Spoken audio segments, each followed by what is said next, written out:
Hola, ¿qué tal? Bienvenidos a este nuevo video de temas de bibliotecología. En esta ocasión analizaremos la aplicación en clasificación de la tabla de Kotter y de traducción.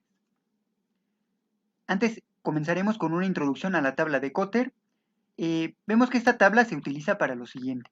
En el sistema de clasificación LC, para indicar subdivisión según el rango de la A a la Z. Dentro del esquema de clasificación, habrá ocasiones en las que se nos indique que se tiene que armar este número de clasificación empleando estos rangos. Esto significa emplear la tabla de Kotter para hacer una subdivisión. En el caso aquí del ejemplo tenemos ND259 como número de clasificación que se refiere a pintores mexicanos.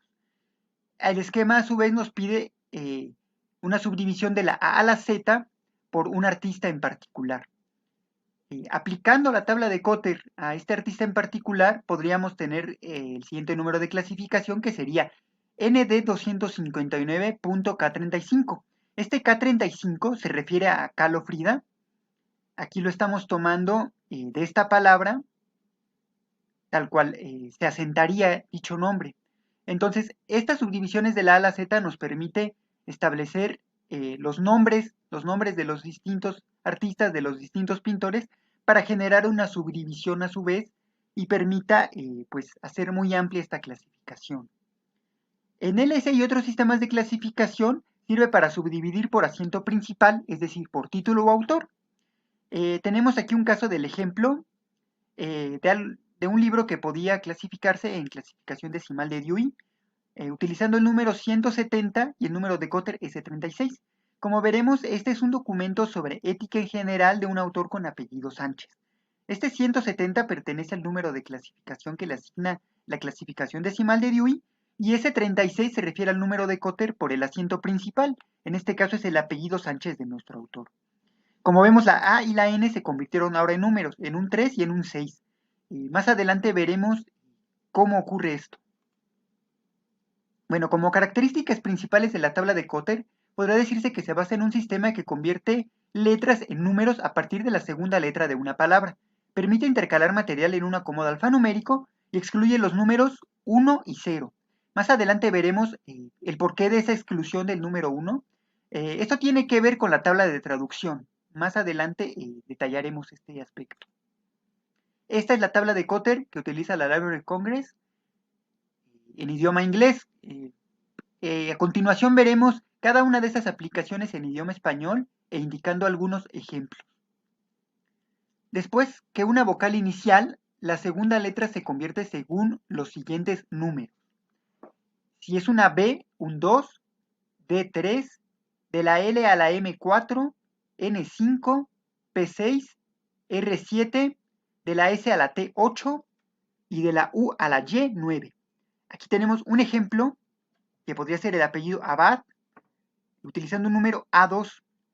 Antes de continuar, quisiera especificar, los ejemplos que veremos a continuación no son todos extendidos, únicamente al final veremos en qué consiste esto de un ejemplo con el número de Kotter ya extendido. Aquí, bueno, es muy sencillo, únicamente se convierte la segunda letra utilizando este criterio. Cabe señalar que estos criterios no aplican necesariamente para todos los asientos principales y no para todos los apellidos. Aquí si tuviéramos el apellido Acosta, por ejemplo, vemos que la C aquí no está contemplada. Más adelante veremos qué se puede hacer en esos casos. Continuando con la tabla de Kotter, después de una inicial S, la segunda letra se convertirá según los siguientes números. Si es una A en un 2, si es CH3, E4, de la H a la I5, de la M a la P6, T7 u 8 y de la W a la Z9. Aquí tenemos como ejemplo el apellido Schuster, que sería S3, ya que aquí nos dice que la C y la H se vuelven un número 3. Eso pese a que son dos letras. Después de las letras Q y U iniciales, la tercera letra se convertirá según los siguientes números. Si es A, un 2, E4, I5, O6, R7, T8 y Y9. Y también nos dice que para iniciales que vayan de la QA a la QT hay que utilizar del 2 al 29. Creo que esto con los ejemplos quedará más claro. Nuestro primer ejemplo es el apellido Quesada. que como vemos tiene una Q y una U iniciales, y la letra que sigue es la E, que aquí la tabla nos dice que es el número 4, entonces quedaría como Q4. Es importante señalar, casi siempre la letra Q eh, continúa una letra U después de la letra Q en la mayoría de las palabras. En el idioma español, por ejemplo, es indispensable, no puede haber una letra Q sin una U después.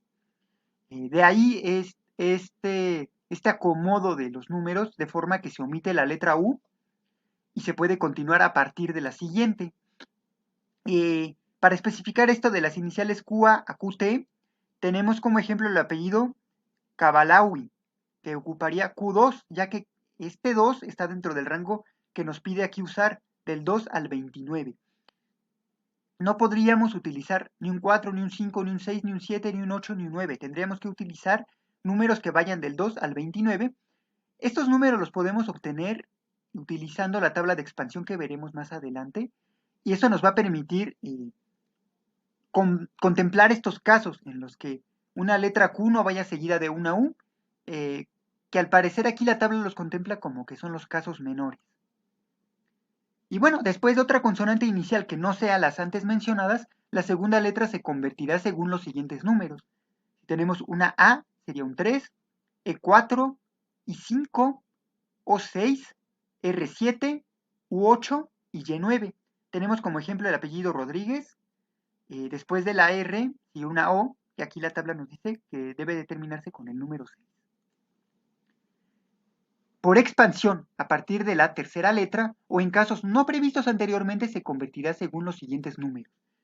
Si es de la A a la D, un 3, de la E a la H, 4, de la I a la L, 5, de la M a la O, 6, de la P a la S, 7, de la T a la V, 8 y de la W a la Z, 9. Como veremos, esta tabla ya nos permite expresar todos aquellos casos que no se podían con las divisiones que vimos anteriormente. Aquí nos permite ya utilizarlo para los casos no previstos y para lo que les comentaba de las expansiones a partir de la tercera letra. Aquí tenemos el ejemplo de Acosta, que no se podía realizar como vimos en la primera de estas indicaciones de la tabla Cotter. Aquí podríamos utilizar la C que cabe en este rango con el número 3 y la siguiente letra con el número 6, que aquí fue la O, que está en este rango. Entonces, este sería el número de Cotter que podríamos utilizar para el apellido Acosta. Para el apellido Rodríguez podríamos completarlo con la tercera letra que es la D, que nos pide utilizar el número 3. Entonces quedaría como R63.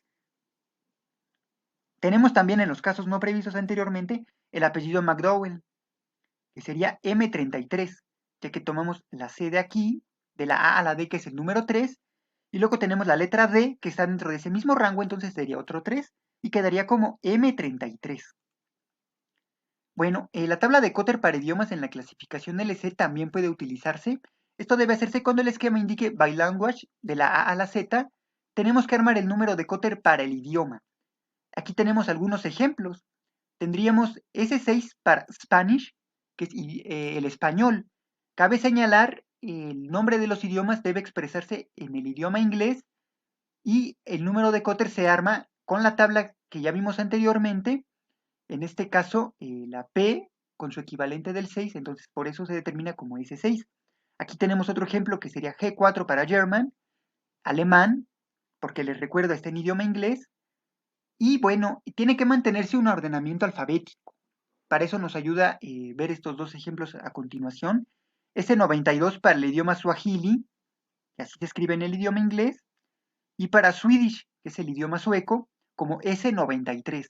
Esto para lograr un acomodo alfabético entre los idiomas y lograr el orden esperado por el sistema de clasificación. Quiero recomendarles un sitio que les puede ayudar a armar números de Cotter. Es importante conocer las bases, conocer esta tabla para saber nosotros manualmente armar este número, pero cabe señalar que automáticamente hay sistemas que nos pueden ayudar a armar este número. Entonces, bueno, aquí les coloco el ejemplo. En la descripción del video les voy a dejar la dirección para este sitio y las direcciones donde pueden encontrar las tablas tanto de Cotter como de las traducciones en el idioma inglés, que son las tablas originales. Y bueno, como veremos, este sitio permite hacer el cotter según LC. En este caso utilicé el apellido Macedo. Aquí lo determina como M33436. Nos lo está dando con cada una de las letras. Entonces, aquí es importante lo que les comentaba de saber utilizar la tabla, porque nos permite acortar o alargar el número y finalmente conocer cómo es su construcción. Este sitio es muy recomendable además para comprobar clasificaciones del LC y bueno, tiene muchos otros valores también importantes, abreviaturas en reglas de catalogación, en recursos de descripción y acceso. Entonces, si pueden explorarlo estaría muy bien. Verán que es una herramienta muy importante para calcular ciertas rutinas dentro de la catalogación, ciertas tareas que son muy rutinarias o que requieren cálculos con tablas. Entonces, sería muy importante que lo pudieran revisar y espero que les ayude a armar los números de Cotter.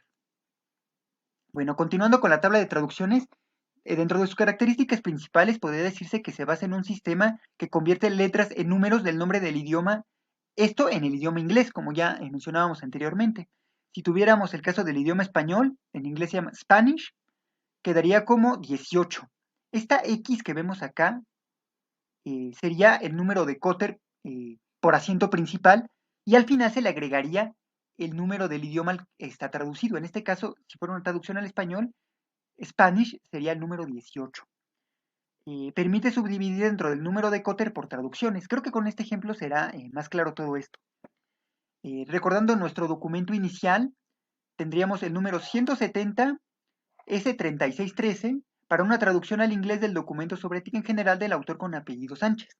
Anteriormente veíamos que 170 S36 pertenecía al documento original. Se le agrega este 13 porque este 13 pertenece al idioma inglés. Esto nos indica que es una traducción al idioma inglés de este documento de su idioma original, que pudiera decirse es el español, digamos, por el apellido de nuestro autor. Más adelante que veamos la tabla veremos de dónde sale este 13. Y como vemos, esto nos permite tener un ordenamiento de los documentos, primero el del idioma original y después de todas sus traducciones. Esta es la tabla de traducciones de la Library of Congress. Como podemos ver, los idiomas están ordenados alfabéticamente. Salvo, bueno, la obra original, que no llevaría a la tabla de traducción, y políglota, que se refiere a 2 o más idiomas, pero que a partir de 2013 se refiere a 3 o más. Esos están determinados con el número 12, y a partir de ahí empieza ya los idiomas por orden alfabético. Como vemos, empieza desde el árabe hasta el idioma vietnamita, pasando por todos esos idiomas, pero como vemos aquí hay idiomas que no están apareciendo. Entonces, en lo siguiente veremos qué ocurre en estos casos. Aquí tenemos el ejemplo de idiomas que no se contemplan en esta tabla. Cuando no se contemplan los idiomas en esta tabla, nosotros tendríamos que armarlo según la palabra del nombre del idioma expresada en el idioma inglés. En este caso, por ejemplo, tendríamos Dutch, que se refiere al idioma holandés, pero expresado en el idioma inglés, el término Dutch. Y sería X128. ¿Esto por qué? Porque así quedaría antes de English, al ser que la letra D va antes que la letra E en un ordenamiento alfabético. Aquí lo marco en negrita porque es el que nosotros estaríamos agregando a nuestra tabla de idiomas. Tendríamos también Spanish, X18, que ya vimos, bueno, se referiría al idioma español expresado en el idioma inglés, y este sí está determinado en la tabla que vimos anteriormente. Pero el que no está expresado es el Swedish, que es el idioma sueco, y aquí lo expresamos como X189. ¿Esto para qué? Para que en un acomodo alfabético quede después de Spanish y se cumpla finalmente el objetivo de estas tablas, que es mantener un orden por los asientos principales y posteriormente mantener dicho orden por las traducciones que hay de este documento. Y bueno, con esto terminamos. Les agradezco por ver este video. Les recomiendo se suscriban al canal, puedan revisar los demás videos que hay en este canal. Den like a este video si les pareció interesante, si les pareció pues relevante para conocer un poco más de este tema. Me despido con esto, nos vemos en el próximo video.